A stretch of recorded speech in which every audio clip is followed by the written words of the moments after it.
Hey guys, so let's discuss inflation and what the likely outcomes are. And then I'll give my predictions about what I think will happen next year in 2022. Look, it's an interesting time now because nobody really knows what's going on. I think it's very easy as a commentator to say this is what will happen and this is what has to happen. But the reality is I've seen this happening over a long period of time where people are predicting house prices have to drop 30% and shares are going to drop and this is going to happen and at the end of the day governments have been very good at kicking the can down the road. Now we can say, oh yes, but eventually that has to be paid for, and to a degree yes, but my answer to this kicking the can down the road, the economic can, the debt that we're taking on in terms of governments all around the world, and the printing of money and all these sort of things that go into what is the inflation rate right now. Where you have a US printing 4 times the money supply in the space of 1 year with COVID, that's a massive thing. And normally that would have to, and all my economics training would say that has to lead to massive hyperinflation, at some point. But I think there's a couple of things. So the first one is this. I don't think that we're necessarily going to have hyperinflation. This is a prediction. I don't think we're going to have hyperinflation. I don't think the world can afford it, and I think governments around the world will do whatever they can to stay in power, even if that means kicking the bigger can down the road. And that's what we've seen, is governments have become very good at, we're not going to have a crash, we're not going to have a recession, we're going to do whatever we need to do to get through that. And the interesting thing, the distinction between every other one and the last one with COVID was that all of a sudden they went, actually, we're going to hand out to the individuals, not the corporations. Make no mistake, they gave out to the corporations massively, okay? So we've got that. We've also got the other side of it, which is technology. And I've said this repeatedly, technology is a massive deflator. Sorry guys, I'm in a tunnel right now driving underneath Singapore. So yeah, that's why it's all quite dark. But look, technology is a massive deflationary pressure. So as much as we may have had hyperinflation, and that would normally be the case maybe in the 80s and the 90s and even the 2000s, we're not seeing that as much now, okay? So technology is a big thing.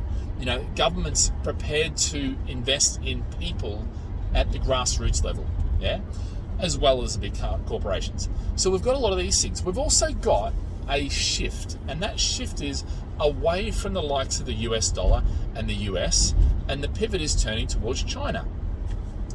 It's interesting. Most people don't realize this, but Facebook come out and said, we're now Meta, yeah, and we're going to take over this metaverse, and we're going to, and effectively it was this statement, this bold statement, as if they're going to own this. But the reality is they're already insignificant when it comes to the metaverse. If you look at the gaming companies and the penetration they have to the marketplace, Facebook has got no sway or very little sway whatsoever. They're going to be throwing billions at it, and they may have already lost it. And most people don't realize that this sort of stuff is happening. You've got the US dollar, which was the currency. Now you've got the Bitcoin and the altcoins and that whole NFT, and I'll call it a rabbit hole right now because, you can go into the rabbit hole. It's been a sort of passion of mine for the last 3 months, pretty much full time. I've been in researching and doing, that sort of stuff. And certainly going back quite a few years now, I've been looking into it and investing into it. But I think, with all these sort of things, the world is changing. We're seeing people say, I don't want to go back to work for a low paid work. And they're finding other ways to solve their lifestyle, requirements. And what that means is those jobs are going to be taken over by automation and AI. That's already happening. So, the transition from the, old economy, which was really, if you look internet and smartphones, into what is now the metaverse, which a lot of people are talking about, that's taking place as it happens. And it's already happening, yeah? Most people think it's something in the future, that this AR, augmented reality, or VR, virtual reality, is, something for the future. There's little tests and that sort of stuff. No, actually, there is a massive, movement to that already with, billions of people around the world playing on these sort of platforms. It's an amazing place to be when you're in the technology, when you start getting in and understanding it. So a lot of this is taking place. So I sort of digress. So what's going to happen with property and in inflation and interest rates? And that interest rates will go up. I mean, they're an all-time low. So one of the weapons they have to combat inflation is to raise interest rates. But how far can they realistically raise interest rates? Yeah, and this is the real interesting thing. They can't raise them too far, because if they raise them too far, then they stall the economy. They stall the economy, and it still doesn't solve the inflation side of things. We could end up in stagflation, and nobody wants stagflation. Yeah, that's a sort of miss it at all costs.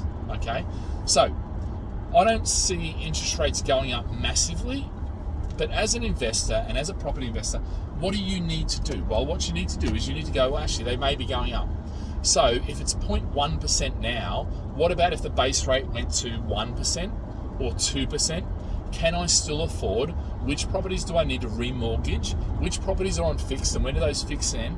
And if I do some simple mathematics on a spreadsheet, you can work out the impact of 0.25, 0.5, 0.75, 1%, all the way up to 2%, and even if you went to say 3%, yeah, as a sort of maximum. But the challenge with 3%, I don't think, and why I don't think we'll get 3%, is because most people are paying the sort of 3s, 4s, that sort of range, even 5s now.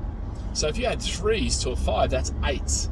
Yeah, they have to remortgage. I don't see things getting that bad. I think if you went 1 to 3%, 1 to 2%, that's realistic in the next probably 3-4 years. But the one thing I do think is we are going to have persistent inflation, and so rather than having these sharp increases and that, they will still have them, but rather than having that where we have 17% interest rates and everything grinds to a halt, they will do persistent inflation. They'll run the inflation a bit high. They'll change the metrics with which they calculate them, and so what will end up happening is we'll have inflation at probably 3 or 4 or 5%, even though they're saying it's 2%. Yeah. And because of that, that's actually where inflation will be, and it'll be there. But at the end of the day, that's good for us because it decreases the debt that we have in mortgage debt, because we're paying with future pounds, So guys, that's my thoughts. I don't think there's anything to really be super worried about. I do think you need to do some calculations on how your mortgages will be affected and how your cash flow is going to be affected, and whether your industry is one of those industries that may be getting chucked off the face of the earth because it's being replaced by automation, AI, and all these technology concepts. So that's just my update. And so let's give your feedback in the comments. Make sure you like and subscribe. And send me questions about any other questions or thoughts I have on the marketplace, wherever you are in the world. Happy to comment on. All right, talk to you later, guys. Have a great one. See you. Bye.